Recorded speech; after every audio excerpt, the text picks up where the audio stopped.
chưa trên đầu em nè. Trên đầu em nè, ghê chưa, quá trời đó. Đó, quay cho mấy ảnh coi. Phía sau lưng thì khỏi phải nói luôn, nguyên cái bao đê của em. Tất cả trên đầu em, trời ơi, có một cây mà quá trời luôn mấy anh ơi. Cây to bự nha, tất cả đều là cây to bự nè.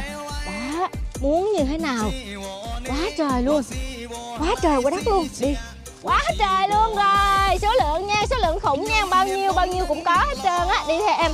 Ây da, nó té chắc chết luôn á. Wow, cái này to quá nè. Đây nè, đó thấy không, thấy cái cây không, mập ú nu hiền mồi luôn nè, to bự chà bá lửa luôn á. Đó, đã đứa đừ nha. Đây, đây, ghê chưa. Đó, trung tâm cây giống miền Nam, chợ Lách Bến Tre nha. Ngọc vào chợ Lách Bến Tre cho em, to bự chà bá lửa luôn.